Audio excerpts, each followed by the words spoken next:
आपके साथ पंकज यादव। शुरुआत करते हैं जहां पर देहरादून में तबाही और ऐसे में धारा में फटा है बादल। उफान पर नदियां है। टपकेश्वर महादेव मंदिर जलमग्न हो चुका है। होटल दुकानें क्षतिग्रस्त, सड़कों पर मलबाया है। तस्वीरें भी आपको दिखा रही है। 6 तस्वीरें देहरादून में तबाही का मंजर। इसी के साथ धारा में बादल फटा है।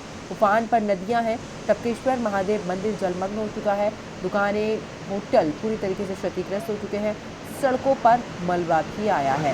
ये तस्वीरें अपने आप में बहुत कुछ बयां कर रही हैं कि आखिरकार किस तरीके से यहाँ पर तबाही मची है और नदी ने अपना रूप लिया है। इतना ही नहीं, टपकेश्वर महादेव मंदिर की तस्वीरें भी हम आपको दिखा रहे हैं, जो कि नदी उस दौरान मंदिर की साइड से काफ़ी नीचे गुजरती थी। अब वो मंदिर को भी पूरे तरीके से अपने आगोश में लेते हुए यहाँ से बहती हुई नजर आ रही है। होटल दुकानें क्षतिग्रस्त हो चुके हैं और मानो ऐसा लग रहा है पहाड़ों से जैसे झरना सा यहाँ पर बह रहा हो। सड़कों पर मलबा आया है और आप देख सकते हैं तस्वीर में कि आखिरकार इस मलबे में कितनी बड़ी तबाही यहाँ पर हुई है और ऐसे में पूरे तरीके से सड़कें भी अब अवरुद्ध हो चुकी हैं। चलिए आगे बात करते हैं बादल फाट तबाही पर। एक्शन में सीएम धामी, जहां पर धारा पहुंचे हैं सीएम पुष्कर सिंह धामी और बादल फटने से प्रभावित क्षेत्रों का जायजा उन्होंने लिया है। अधिकारियों को जरूरी दिशा निर्देश दिए हैं। सीएम ने राहत कार्य तेज करने के भी निर्देश दिए हैं। हर समय राज्य में जो आपदा आई है, आज देहरादून में जो बड़ी जल भराव और बादल फटने से नुकसान हुआ है, उसके बारे में आकलन किया है। मैं उनका भी धन्यवाद भी करता हूँ और हमारा प्रयास है कि हम हर प्रकार से जो आपदा पीड़ित हैं, आपदा प्रभावित हैं, उन सभी को हम लोग हर प्रकार से जो है सहायता करके जनजीवन को फिर से पुनः लाने के लिए सभी विभाग हमारे युद्ध स्तर पर काम कर रहे हैं। मंत्री की तरफ से भी सीधे तौर पर कहा गया आपदा प्रभावित क्षेत्र में पहुंचे। ऐसे में उन्होंने कहा कि हर कार्य यहाँ पर किया जा रहा है, रेस्क्यू अभियान किया जा रहा है। साथ ही उन्होंने कहा कि मैं पूरे तरीके से यहाँ पर नज़र बनाए हुए हूँ और कुल मिलाकर देहरादून की अगर बात करें तो यहाँ पर बड़ी संख्या में मलबा यहाँ पर आया और बड़ी संख्या में लोगों की यहाँ पर नुकसान भी उनका हुआ है। लेकिन ऐसे में फिलहाल मुख्यमंत्री भी अलर्ट हैं और पूरे तरीके से नज़र बनाए हुए हैं कि आखिरकार किस तरीके से राहत बचाव कार्य चल रहा है। और ये तस्वीरें भी आपको दिखा रहे हैं जहाँ पर देहरादून में तबाही और आप देख सकते हैं रास्ते पूरे तरीके से बंद हो चुके हैं। मुख्यमंत्री को भी आप देख रहे हैं कि यहाँ पर पहुंचे हैं, लेकिन ऐसे में चाहे पेड़ों के टूटने की बात हो या फिर पहाड़ों के दरकने की बात हो, ये सिलसिला लगातार उत्तराखंड में जारी है। कई बार ऐसा हुआ है जबकि आपदा की वजह से भारी नुकसान हुआ और एक बार फिर से दुकानें, होटल सब कुछ क्षतिग्रस्त हुए हैं और लोग भी इस चीज़ को लेकर काफ़ी मायूस नज़र आ रहे हैं। उनका भी कहना है आप प्राकृतिक आपदा है और ऐसे में एक भारी नुकसान उनको ज़रूर हुआ है। और ये तस्वीरें भी हम आपको दिखा रहे हैं और मुख्यमंत्री देखिए पहुंचे हैं किस तरीके से नदी अपना रौद्र रूप लिए हुए हैं। कटान किस तरीके से यहाँ पर किया गया, सड़क जो है वो आगे से पूरी तरीके से टूट चुकी है। नदी ने अपने आगोश में सड़क को ले लिया है। तो वही देखिए कुल मिलाकर तस्वीरें भी हम आपको दिखा रहे हैं जहां पर देहरादून में तबाही, धारा में बादल फटा, उफान पर नदी, टपकेश्वर महादेव मंदिर जलमग्न हो चुका है। होटल दुकानें क्षतिग्रस्त हो चुकी हैं, मलबे में धंसी हैं कारें और सड़कों पर मलबा आया। 7 जिलों में अलर्ट जारी है। एक्शन में सीएम धामी नजर आ रहे हैं। तस्वीर भी दिखा रहे हैं आपको जहां पर मुख्यमंत्री पहुंचे हैं और देखिए किस तरीके से सड़क को अपने आगोश में नदी ने लिया हुआ है। और कुल मिलाकर बात करें तो एक बड़ी तबाही यहाँ पर देखने को मिली है। बादल फटने की वजह से भारी नुकसान यहाँ पर हुआ है। तो आपको बता दें कि मुख्यमंत्री पुष्कर सिंह धामी भी नजर बनाए हुए हैं और पहुंचे हैं जहां पर यह आपदा आई है।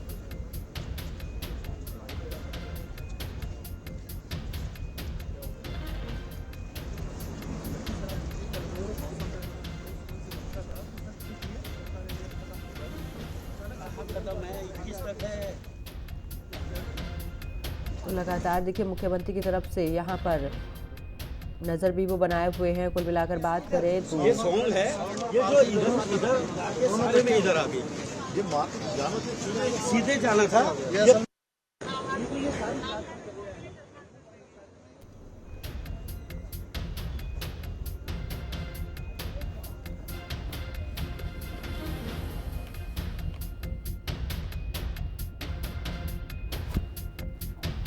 तो देखिए जेसीबी मशीन यहाँ पर पहुंची है और कुल मिलाकर रास्ते को खोलने की कोशिश, लेकिन भारी तबाही यहाँ पर जरूर रही है और खुद पैदल एरिया सारा इसी पे है।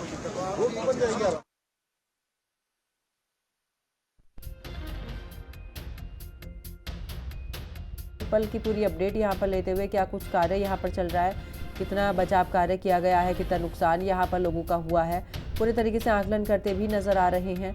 जानकारी यहाँ पर देखिए स्थानीय लोगों से जानकारी ले रहे हैं मुख्यमंत्री कि आखिरकार किस तरीके से यहाँ पर तबाही हुई है। और देखिए उनका आश्वासन बंधाते हुए मुख्यमंत्री यहाँ पर, और सीधे तौर पर, क्योंकि भारी तबाही ज़रूर यहाँ पर हुई है, भारी नुकसान भी यहाँ पर हुआ है। और ऐसे में आप देख सकते हैं कि ये मलबा जो है ये आया है, और इस मलबे में कई ऐसी गाड़ियाँ जो पूरे तरीके से ध्वस्त हो चुकी हैं, और इतना ही नहीं सड़कें पूरे तरीके से टूट चुकी हैं। वही मुख्य सड़कों से फिलहाल संपर्क टूट चुका है।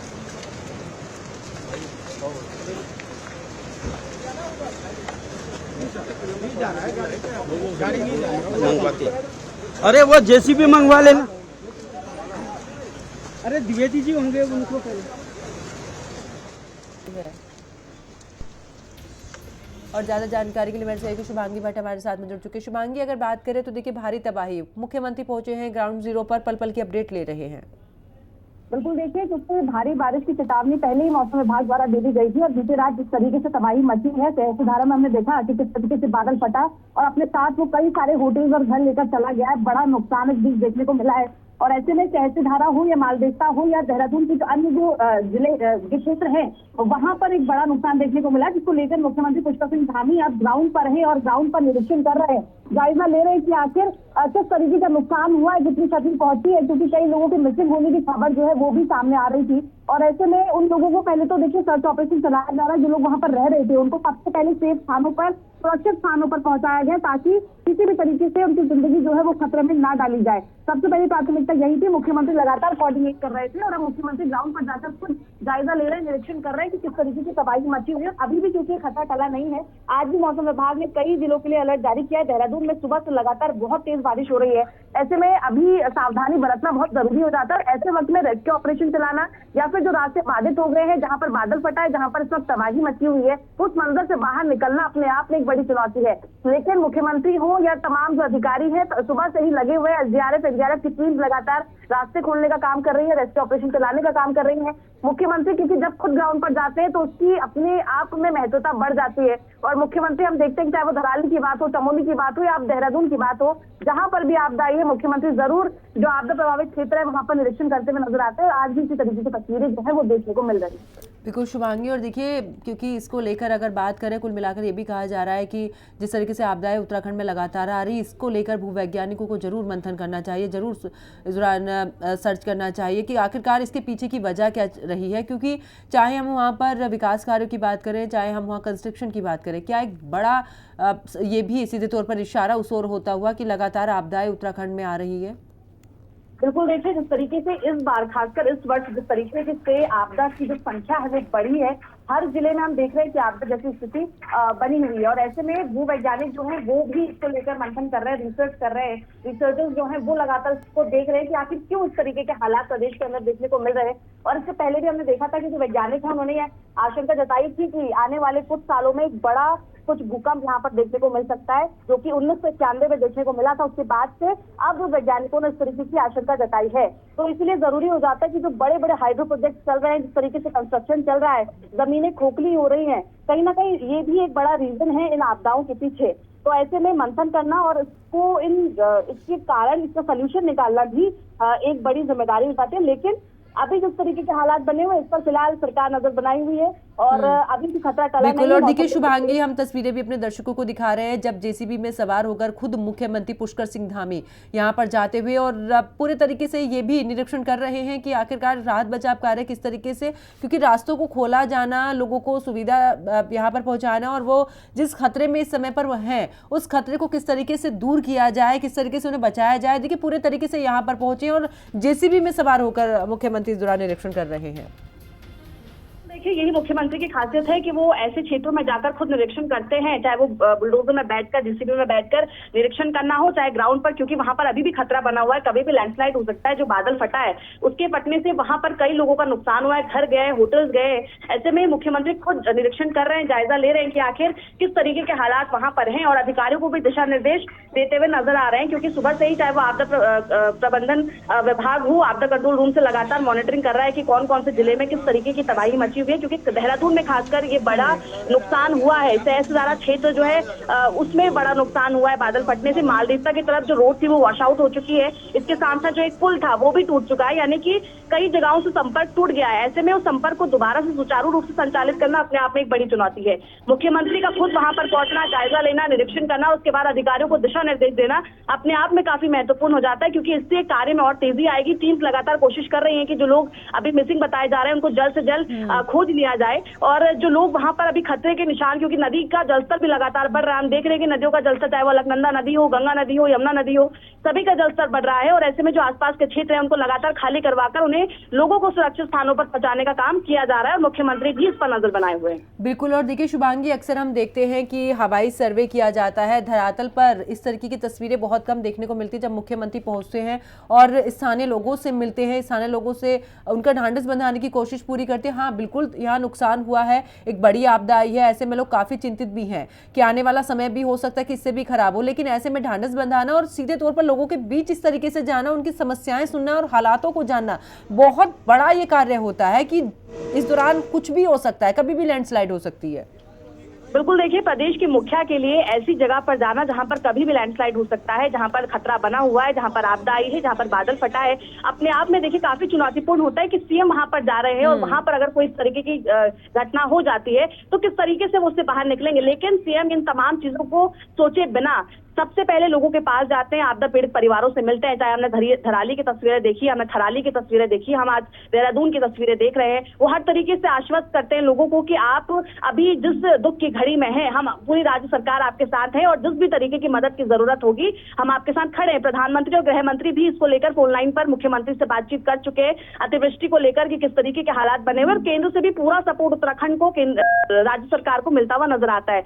ऐसे में ये भी एक बड़ा सपोर्ट है, क्योंकि जब प्रधानमंत्री और गृह मंत्री खुद हर उत्तराखंड में चाहे कोई भी आपदा आई हो वो जरूर मुख्यमंत्री से कोऑर्डिनेट करते हैं और हर मदद का आश्वासन देते हुए भी नजर आते हैं। और आज भी जब देहरादून के अंदर सहस्त्रधारा में, मालदीवता में इस तरीके की आपदा देखने को मिली है तो कहीं ना कहीं प्रधानमंत्री ने और गृह मंत्री ने एक बार फिर से मुख्यमंत्री से बातचीत की है। और ऐसे में मुख्यमंत्री जब ग्राउंड पर जा रहे हैं तो जरूर वो अब वहां पर देख रहे हैं कि किस तरीके के हालात हैं, और जल्द से जल्द टीम जो है वो कार्य पूरा करे, रेस्क्यू अभियान चलाएं और लोगों को सुरक्षित स्थानों पर पहुंचाएं। ये इस वक्त सबसे पहली प्राथमिकता है, और वही हमें ग्राउंड पर भी सीएम धामी जब वहां पर गए निरीक्षण कर रहे हैं तो वो देखने को मिल रहा है। बिल्कुल शुभांगी, और देखिए क्योंकि एक बड़ा सवाल ये भी बना हुआ है, क्योंकि नदियाँ एक बार फिर से रौद्र रूप के साथ अपने उसी स्वरूप में आ रही जितनी बड़ी जगह पर वो फैलती थी। लेकिन ऐसे में बिल्कुल अगर अवैध रूप से अगर मकान बनाए जाएंगे, दुकान बनाए जाएंगे, उस पर लगाम लगाना भी सरकार को इस स्थिति को देखते हुए बहुत ज़्यादा ज़रूरी है कि ऐसे कार्यों पर सीधे तौर पर लगाम लगाए जाए। प्रशासन को अलर्ट रहना पड़ेगा कि देखिए,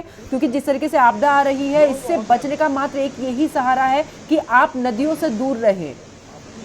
बिल्कुल, देखिए क्योंकि हर वर्ष उत्तराखंड तो देखिए वैसे ही इसकी भौगोलिक जो परिस्थितियां हैं, हर वर्ष यहाँ पर आपदाएं देखने को मिलती हैं और नदियों के आसपास जो निर्माण कार्य हो रहे हैं ये एक बड़ा कारण है कि इस तरीके की आपदाएं भी देखने को मिलती है। जो बड़े बड़े कंस्ट्रक्शन हो रहे हैं, हाइड्रो प्रोजेक्ट्स हो रहे हैं, तो कई बार ऐसा होता है, हमने जोशीमठ में देखा था किस तरीके की आपदा आई थी, और यही कारण है कि इस वर्ष राज्य में सबसे ज्यादा आपदा जो है वो देखने को मिली है। प्रशासन को अलर्ट रहने की जरूरत है और इस पर मंथन करने की भी जरूरत है कि आखिर ये जो बढ़ती आपदाएं हैं इसके पीछे क्या कुछ कारण है। क्योंकि इस वर्ष केदारनाथ में हमने देखा था जब त्रासदी मची थी, जिस तरीके की बड़ी तबाही आई थी, उसके बाद इस वर्ष हम देख रहे हैं कि बहुत बड़ी तबाही आई है, चाहे वो चमोली हो, उत्तरकाशी हो, देहरादून हो या अन्य जिले हो, सभी जगह आपदा जैसा मंजर है। कई लोगों ने अपने परिवारजन खो दिए, अपने घर खो दिए, अपना व्यवसाय खो दिया, अपने पशु खो दिए, अपनी जमीनें खो दी। और ऐसे में ये जो बड़ा नुकसान हुआ इस पर अब आकलन करना बहुत जरूरी हो जाता है, मंथन करना बहुत जरूरी हो जाता है कि आखिर कैसे इन चीजों पर अब रोक लगाई जा सकती है, या फिर प्रशासन को अलर्ट रहने की जरूरत है कि नदियों के आसपास जो इस तरीके की गतिविधियां होती हैं या जिन चीजों की वजह से ये आपदाओं में बढ़त हो रही है,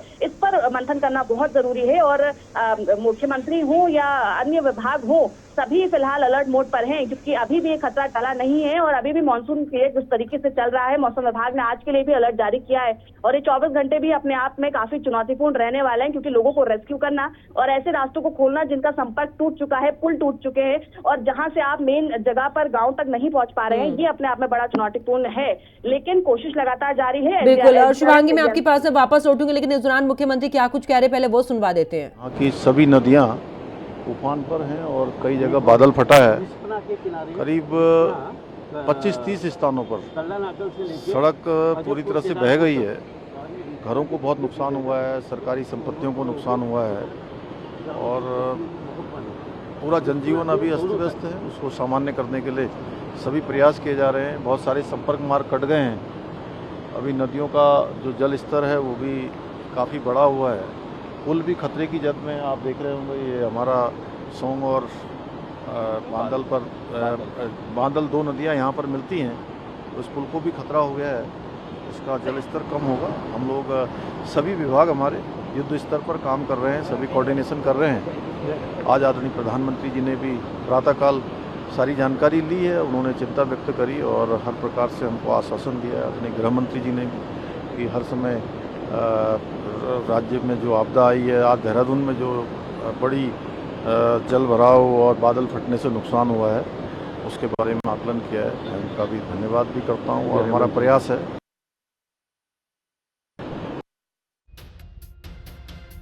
लोगों से भी अपील कर रहे हैं और उन्होंने ये भी कहा है कि जो भी यहाँ पर नुकसान हुआ है उसका मुआवजा जरूर मिलेगा, लेकिन ऐसे में सबसे महत्वपूर्ण यही है कि अभी लोगों की जान बचाई जाए। हमारी सहयोगी शुभांगी भी लगातार हमारे साथ में बनी हुई है। शुभांगी, देखिए मुख्यमंत्री की तरफ से भी चाहे मुआवजे की बात हो या फिर यहाँ पर उन्होंने कहा कि सबसे महत्वपूर्ण यही है कि अभी हमें लोगों को बचाना है। देखिए, सबसे पहली प्राथमिकता यही है कि जो लोग वहां पर अभी हैं उनको सुरक्षित स्थानों पर पहुंचाया जा सके और जो लोग मिसिंग हैं उनको सबसे पहले उनका रेस्क्यू किया जाए, उनकी खोजबीन की जाए। और ऐसे में मुख्यमंत्री हमने देखा कि जेसीबी में चढ़कर भी उन्होंने निरीक्षण किया, उन्होंने तमाम जायजा लिया वहां पर, क्योंकि हालात इस वक्त अभी ठीक नहीं है, क्योंकि जिस तरीके की तबाही आई है, बादल फटा है। पूरे जो क्षेत्र है सहस्त्रधारा का जहाँ पर मुख्यमंत्री पहुंचे हैं वो अपने आप में अभी काफी खतरा वहां पर बना हुआ है और नदियों का जलस्तर भी लगातार बढ़ रहा है। ऐसे में राज्य सरकार द्वारा जो आपदा पीड़ित परिवार हैं उनकी मदद जरूर की जाती है, चाहे वो आर्थिक सहायता देकर हो, लेकिन अभी क्योंकि जिस तरीके की आपदा आई है, सबसे पहली प्राथमिकता यही है कि एसडीआरएफ, एनडीआरएफ